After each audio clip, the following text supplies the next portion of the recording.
Welcome back, everyone. I hope you had a good break and were able to take advantage of our networking function there on the platform. For those of you who are just joining in, my name is Sean Meister, and welcome to the Europe Markets Forum, where today our focus is on doing business in France. Before the break, we heard from Gabrielle Jean-Simon, Trade Commissioner with the Embassy of Canada to France. If you missed that session or any of the sessions today, don't worry, as this entire forum will be available for on-demand viewing on June 8th. You can access all recorded presentations and downloadable materials starting on June 8th by using your same login and password that you used to access the platform today. Come back and visit as often as you wish. Our next speaker is Camille Serra, Project Manager at OCO Global. Camille has been with the Paris office of the Catalonia Trade and Agency for more than 4 years to support Spanish companies during their export process in the French market. She recently joined the OCO Global Paris team as project manager for trade services, both for French and Spanish markets. She holds a political sciences and international relations degree from the Complutense University of Madrid and the St. Joseph University of Beirut. She speaks French, Spanish, and English. Camille tells us her presentation is about how to do business in France, consumer trends, business challenges, cultural and commercial considerations. Remember to click on the poll button to take our poll and then the video button to return to the stream. And don't forget to put your questions in the chat as you're listening to Camille's presentation. Thank you so much for being with us today, Camille, and over to you. Hello, thank you for your introduction, and I'm very happy to take questions at the end of this presentation. So the objective of this short presentation is give you the essentials about the French business culture and to advise you on how to do business in France, the 7th largest economy in the world. But firstly, I would like to share with you some basic information about OCO Global, who we are and our missions and trade services. So OCO Global is internationally present.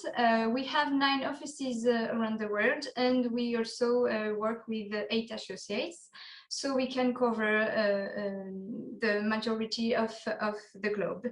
And our staff is increasing. We are almost 120 people with a diversity of nationality and languages. So OCO Global is at the center of global trade and investment, and we work with and through government agencies to support international growth and expansion. We also have partnerships with intermediaries to offer SMEs and government solutions to their international ambitions. At OCO Global, we work both for private and public sectors. Here, just for your information, some references about our public clients. We have many clients from the North America and South America. For example, from Canada, like Ontario State. We also have references in United States of America. We work with Florida State, with Ohio, with Oregon, Colorado. We also work a lot with Europe, so mainly our main partner is the DIT, Department for International Trade from UK. We also have worked for Invest Northern Ireland and also Italy, Switzerland and France. And then we also work for clients all around the world, in the Middle East and in Asia, also with Japan, with Invest Hong Kong and Korea, and etc. At OCO Global, we mainly support exporters in their step-by-step process exports. So from assess to enter the market and then grow. We guide SMEs and large companies also on their internationalization journey, from market expansion strategy to business development and local representation, thanks to our local intelligence, our network, and our experiences. So let's start it with France. So just for your information, here are some basic data for France.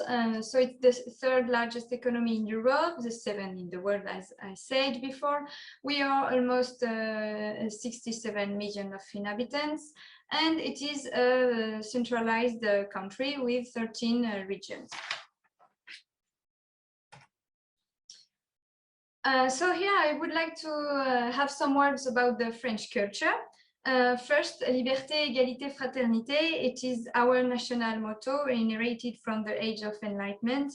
And we can observe this motto in every institutional monuments like schools or city halls. It really represents the basement of today's French society and values. What about the centralized system? It's a very a strong centralized system in France in every area, in education, in health, in economy, in politics and administration. So it could be an advantage for a foreign company to enter in the French market, because the administrative system is the same in every region of France. Politeness. Politeness is a very important value in France. And we use a lot of polite words, like saying bonjour without waiting an answer, using the conditional tense instead of the present tense, keeping a certain distance when you're speaking to your interlocutor, and no speaking loud in public spaces. Maybe that's true that maybe French people abuse a little too much about these words, but it's part of our culture. Debate and discussion. French people enjoy to have discussion and to debate with friends, with colleagues in a personal or professional environment. And we like to speak about different topics like politics, economy, religion, sports, and it's a very part of the culture. Large strikes and liberty of expression. The French people are well known for their complaints and then their strikes. For example, everybody has heard about the Gilets jaunes, and that's true. But in France, we are also a very strong defender of freedom of expression. The French art de vivre, in particular regarding the French gastronomy. French people love to talk about food. And in France, there is a wide diversity of regional specialties around cheese, basically wines, and also pastries. And French gastronomy is fully part of the French society and has a strong uniting effect among the people. Regarding the consumer trends, I would highlight the digitalization. French consumers are being more and more digitalized, like in all around Europe. That's true that COVID-19 has accelerated this trend among the French consumers, and we observed a significant growth in click and collect and e-commerce in general. For instance, the French e-commerce market represents 100 billion of euros in 2020. Responsibility and traceability. French consumers give priorities to their budget now and their health. They are much vigilant regarding the traceability of the product they are buying. They are checking the label of the product, the production process of the product, the country of origin, if it's organic or not, and they are really looking for healthier products. So for their food, less and low, for the cosmetic product and all hygiene products in general. Also, another consumer trend very linked to this one is the sustainability. French consumers are more and more respectful for the environment and the animal welfare. So they are looking for organic and plant-based products and ethical products also. For instance, in 2020, the French food organic market represented 12 billion of euros. And the circular economy is really growing thanks to the second-hand market initiatives and the existence of zero waste products and bulk selling.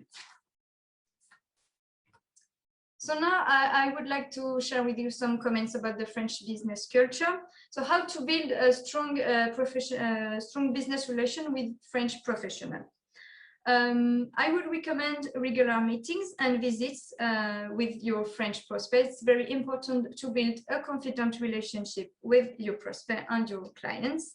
Moreover, speaking French can be an important asset for building a business relationship easier and faster.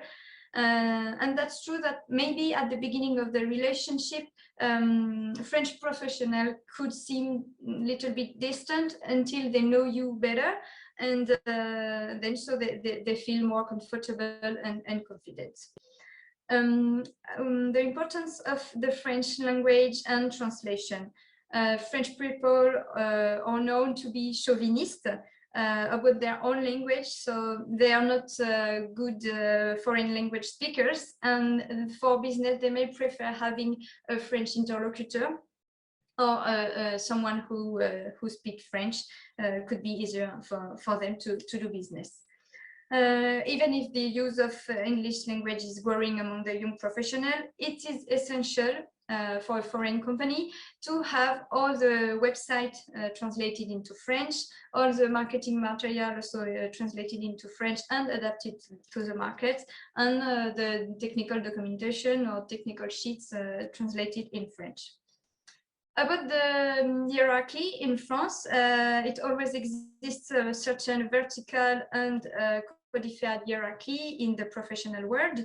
However, in some innovative sectors, the verticality and the hierarchy seems to be disappearing. For example, in the tech sector, IT sector, and in general in the startup community, this hierarchy seems to be disappearing. About the dress code, I would only mention that in general, the dress code is a formal dress code required at the office in France, especially quite formal, very formal, I mean, for legal, banking, and financing sectors. About the working hours, most of the time French professionals work from Monday to Fridays, from 8 or 9 a.m. to 6 p.m. with 1 hour lunch break. It can change depending on the sector. For example, in the industry sector, people used to start earlier at work and finish earlier. And for the retail sector, obviously, they are working on Saturdays and some Sundays also. About communication, how to address a French professional, it's important to have in mind that French professional environment is quite formal, and it is very common to use vous and monsieur, madame at the beginning of a business relationship. French people use vous, madame, monsieur towards unknown people, towards hierarchy, and also elder people. Then using tu is very frequent, but you have to ask first the approval of your interlocutor, and using tu marks an evolution in the relationship. And also, depending on the sector, it could be more appropriate to use tu than vous, for example, in the startup community or IT sector. About French direct and indirect communication, I would say that from one side, French people could be very direct and frank, including they use humor at a second degré. It means irony, and however, they also could be indirect and use an implicit communication with some ambiguities, so it could be difficult to understand the real meaning sometimes. About the social media, just saying that, well, the French society is very well connected, and also the French professionals are well connected with the use of YouTube, Facebook, Instagram, Twitter, LinkedIn, etc. And there is more than 800,000 French companies present on LinkedIn network, and it is the most used network by the B2B decision makers. Also, LinkedIn for a company gives you a lot of visibility and ease the contact with some prospects. Now, negotiating and influencing. So it's very important to schedule a meeting several weeks in advance. In France, we do a lot of written confirmation. So ask for a written confirmation of this meeting. It is important, obviously, to be on time at the meeting, but if you have any problem, if you're late, just no worries, just warn your interlocutor. And in France, we used to set up meetings with a very tight schedule and a detailed agenda in order to have some structure for the meeting. So during the business meeting, you can first introduce yourself, exchange your business card, your French business card or your bilingual business card. It's important to have in mind that meetings are an open door to debates and analysis, but decisions are very rarely made during these meetings.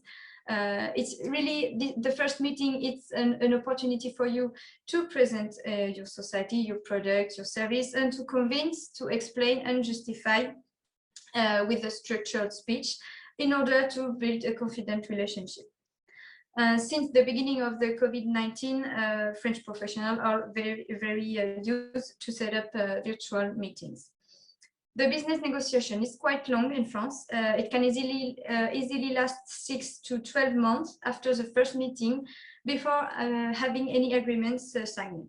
So it's very long. A lot of business protocol and formality, and the decision maker take time to answer or to accept your proposal. It's common, but it's okay. Be patient, be tenacious, and keep a weekly or maybe a monthly communication with your prospect. Just inform him about new launches, new services, and communicating with him in order to be in his mind.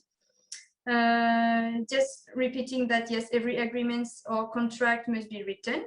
It is essential to confirm everything by writing. It's something from the business culture formality. About the payment terms, just your terms for payment. Have in mind that if there is any dispute, you will be the French legal system will be applied for resolution. And that you have to have in mind that payment conditions must be factored into prices. Now about the routes to market to France. I would like to highlight that France is a very mature and competitive market. So a strong, unique selling point is very helpful, and some as recommendations. Prior to your entry in the French market, it is essential to know the target market, doing market research, to know properly your product and services and adapt your offer to the market, know your strategy, know your budget, know your team, and dedicate one person in your team, in your company, who will be the French interlocutor with the French prospect. France is a very well-structured market, so depending on your product or service, you will choose a type of distribution, if a direct one, a short one, or a long one. And in France, it exists a lot of channels of distribution, large retailers, wholesalers, retailers, and e-commerce. So then, if you consider a long-term success in France, the local representation is the most efficient options. So which options do you have for this local representation in France? I would suggest 3 of them: agents and distributors. Using local agents or distributors with native fluency in French is very efficient. Also, thanks to their network, thanks to their experience on the French markets, it's a very efficient way to work and to develop a presence in France. The second option is the e-commerce, so selling online or through marketplaces like Cdiscount, Fnac Darty, La Redoute, Showroom Privé, Amazon. It's very easy to work with these marketplaces and to deliver products in France, but you have to calculate because of the cost of logistics and the delivery time. And then the last one, the last model is the commercial subsidiary. So it is the most accomplished model for sure, but it requires a very strong investment in terms of resources and budget. I would just like to point out that an effective after-sales service operational in French is very essential for a foreign company. And this after-sales service has to be very well managed, accessible, available, and fast. And it is recommended to develop different channels like phone, mail, forms, chatbots, and application. Some words about the COVID impact. So as you know, today business is not the same. COVID-19 has strong impacts on the supply chain and spending capacity of companies, on the unemployment rate in the society, and also the COVID reinforced the trend consumer already rising in Europe, such as digitalization, health, and ethical consumption, as I mentioned before. It is important to highlight some key information about regulation. Well, France is a member of the European Union, and packaging must conform to the EU legislation on health risks to consumers and also environmental protection. CE marking is a sign of conformity with current European Union regulations and allows all manufacturers to market their products in any of the EU associated countries by the mutual recognition process. Labeling is also very important. It should be visible in French, and also there is some product that require a specific labeling. Moreover, there is some products which are regulated by non-harmonized French regulations. So the French regulation is applied, and there is a unique administration that can help you in these requirements, like drugs, for example, food supplements, or furniture. Now I would like to speak a little bit about our relations between France and Canada. France and Canada have very good relations and rich relations inherited from our shared values for environment, sustainability, peace, and human rights, and from our common language, French. Indeed, both governments, Canadian and French, have collaborated during the COVID-19 crisis, during international summits, during regular bilateral exchanges. And I would like to mention the Vivatech event in 2019 when Justin Trudeau came and was the honorary speaker in Paris. Also, we have a lot of agreements for youth mobility and young professionals, like the Programme Vacances Travail, and there is a lot of French who are going to Canada with this program. Something about the perception of Canadian society. For French people, Canada is synonym as nature and a wide and beautiful landscape. It is a good country for spending holidays or even to settle. Its economy is very dynamic. The level of education and investigation is very high, and there is a lot of new technologies also. Regarding the value of the Canadian society, French people really like their inclusivity, their cosmopolitan culture, and they are also, Canadian people are also known for their hospitality. Here we have some example about successful Canadian companies already present in France. Boralex, for example, an electricity producer. Magna, a company specialized in automotive equipment. Vermillon, in the main oil producer in France.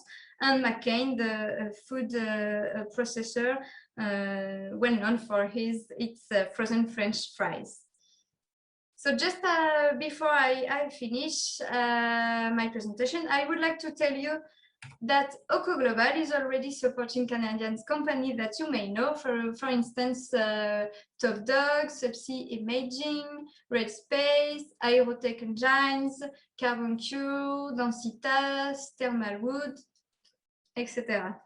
So today, we are very delighted to help Canadian company in their entry in the French market.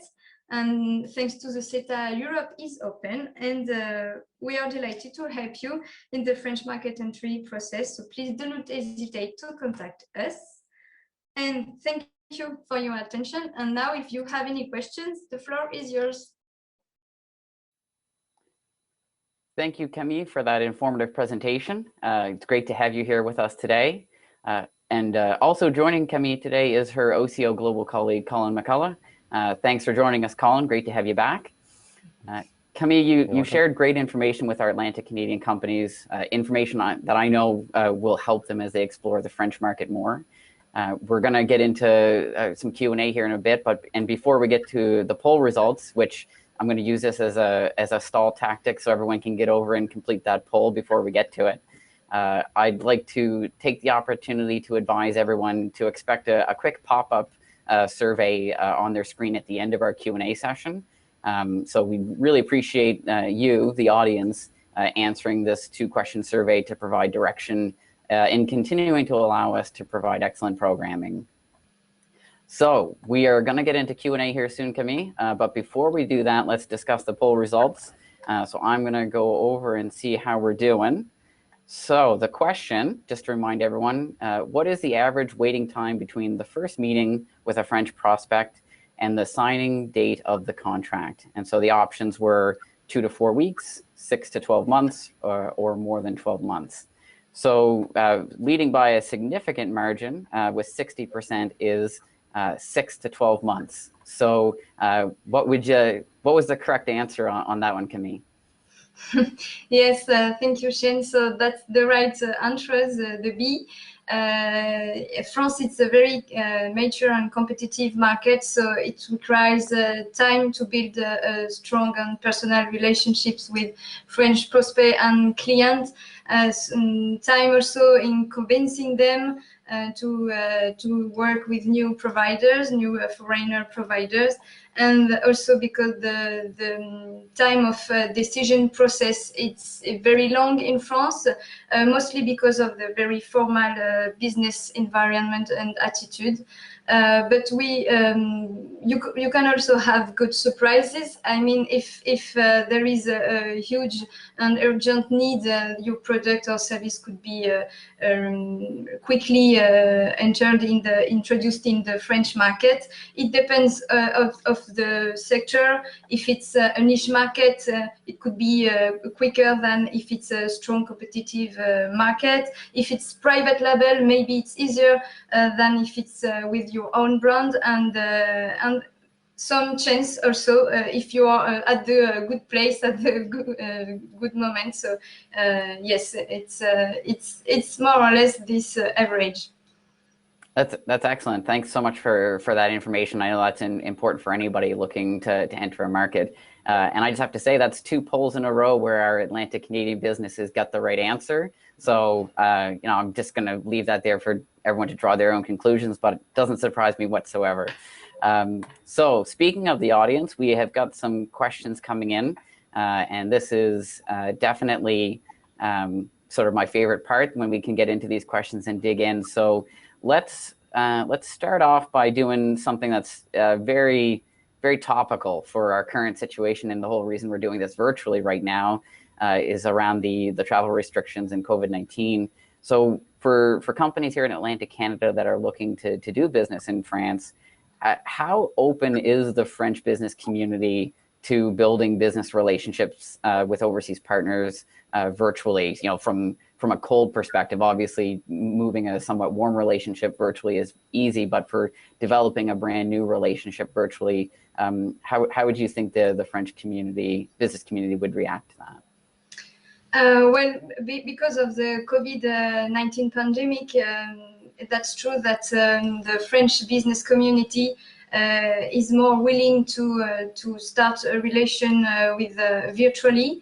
And before, the business professional was preferred a physical or a meeting face-to-face, but because of the COVID, they get used to use the virtual connection, and it's also a good way to have a first meeting, because there is no travel or logistical, or there is no cost, so it's easier, it's faster, it's efficient. So lots of French professionals are very are willing to have a business discussion through the virtual meeting. But that's also true that for going deeper in the relationships and building a strong business relationships, I would recommend to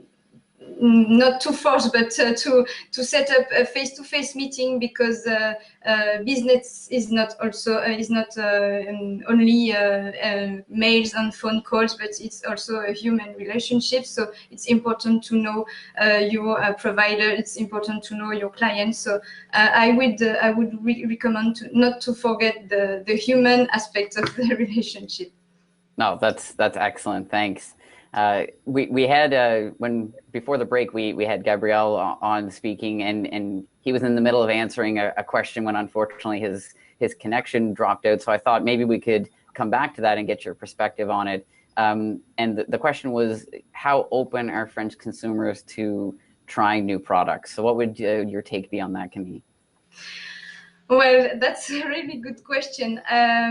I think French society or French people are maybe a little bit traditional or conservative for their trends consumption.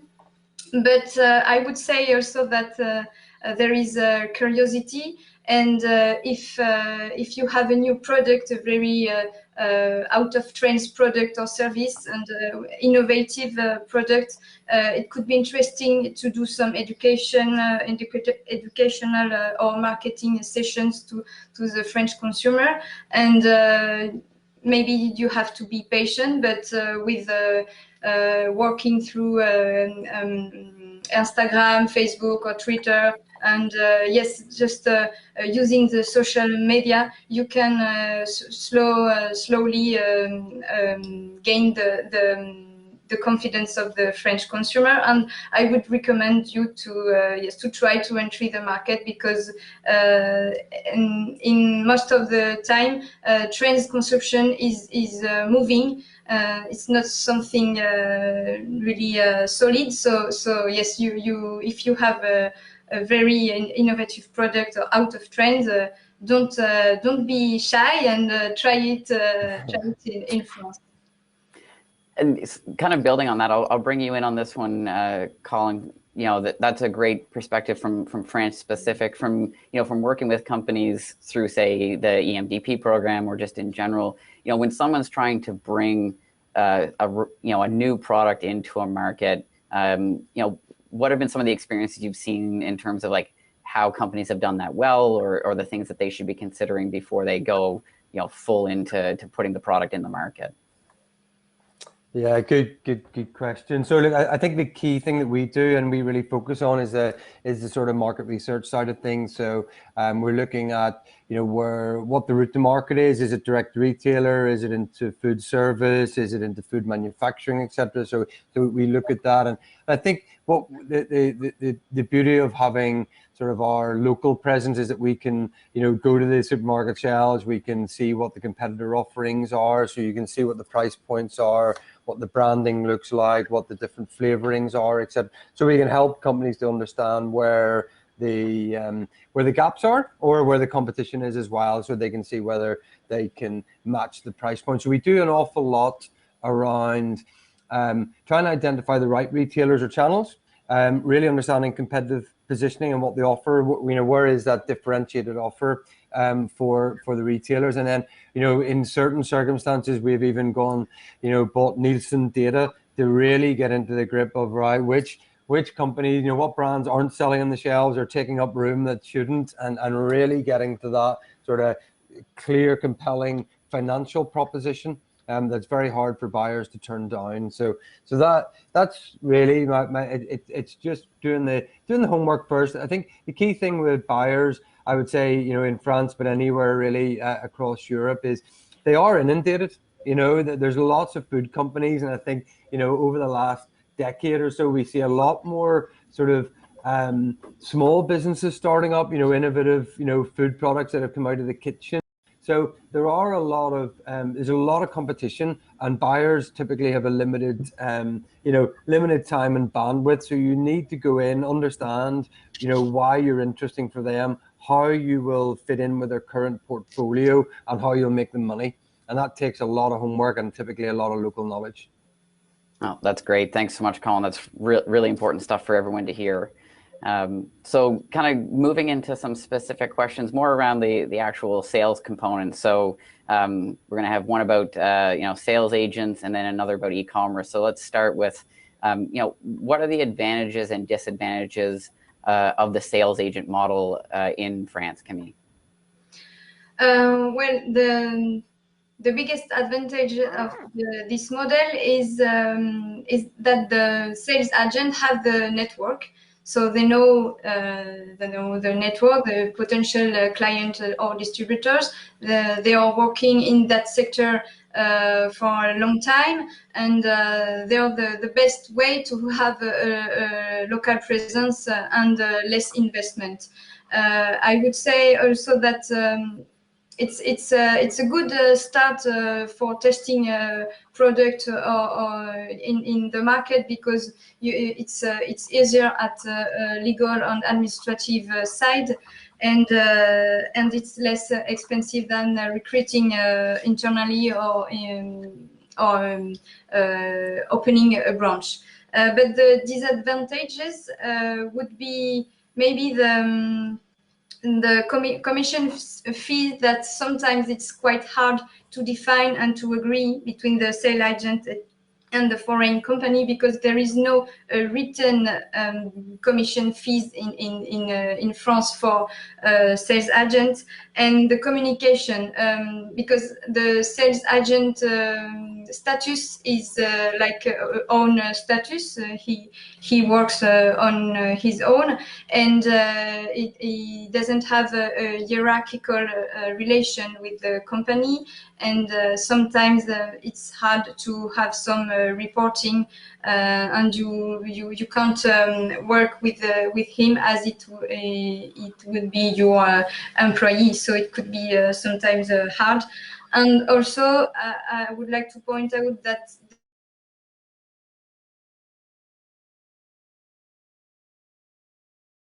because it's a very difficult office, so sometimes it's hard to find good French sales agent. Okay, excellent information. Thanks. So then, kind of moving onto the e-commerce side of things. So first part of the question would be, we know that e-commerce is strong in France, and France is a leader on that side. For Atlantic Canadian companies, especially some of our smaller ones looking to enter the market, what kind of opportunities does that present to them, and what should they take into consideration as they're exploring e-commerce in France? Yes, thank you, Shane. So yes, e-commerce it's a huge market in France, and since the COVID pandemic, the French consumers are very used to buy online. And I would say that on e-commerce, if for SME, it's very easy. I wouldn't say easy, but it's accessible for an SME to set up an online shop or to put products on the French marketplace, and it's a good start to test the market.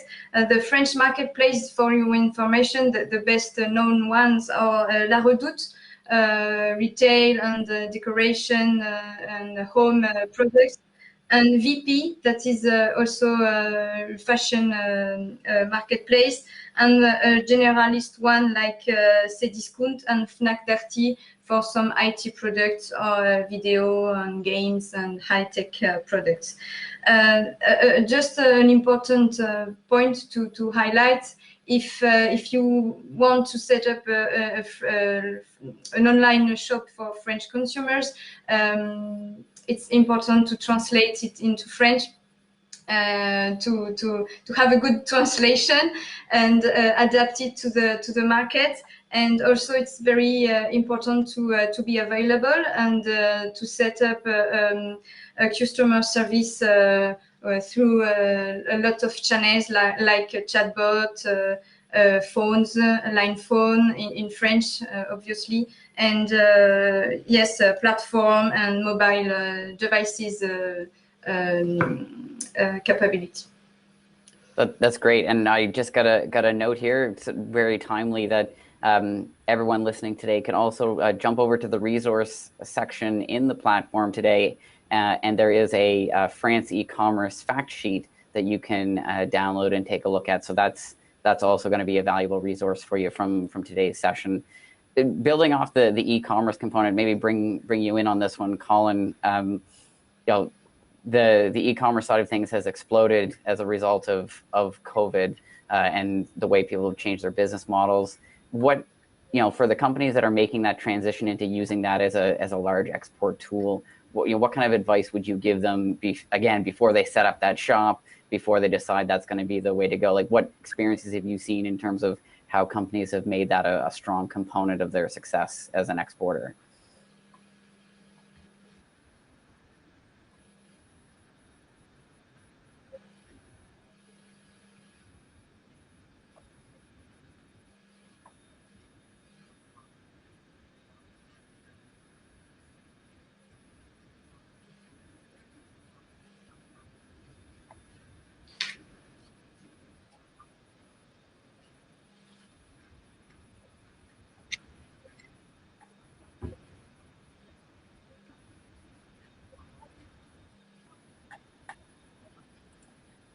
Oh, I'm just getting a note here that somebody's saying that it sounds like we've lost Colin on the live feed, although I can hear him on my end.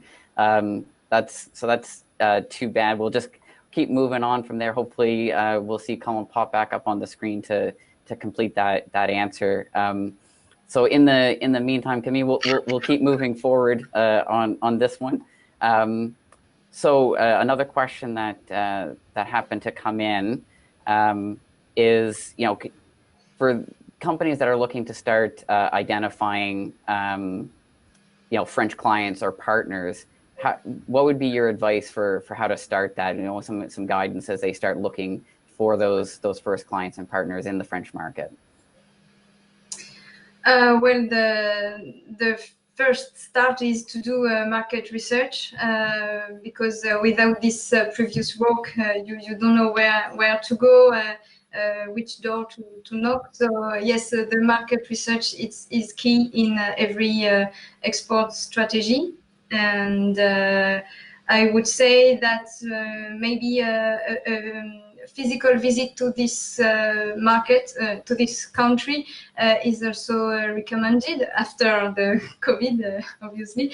But for example, for an agri-food company, it could be interesting to visit some Auchan, Carrefour, supermarkets, just to have a look on how is it organized, the prices of the products, and the marketing, the packaging. I think yes, physical visit could be a plus for your market research. Excellent, thanks. So I think I see Colin back online here. So maybe we can go back to what you were saying there, Colin, on the e-commerce side of things. Sure, yeah, sure. Hopefully everyone can hear me. So yeah, one of the key things that we see a lot of is the major challenge with e-commerce is not getting on the platform. It's pretty, a bit of research, you can find the right platform. The challenge is around logistics, distribution, cost. Okay, so when you start off small, you have one or two that you can ship across. It's fairly straightforward. But what about as you grow? Then how do you service that efficiently? So we started looking at working with 3PLs, different logistics companies.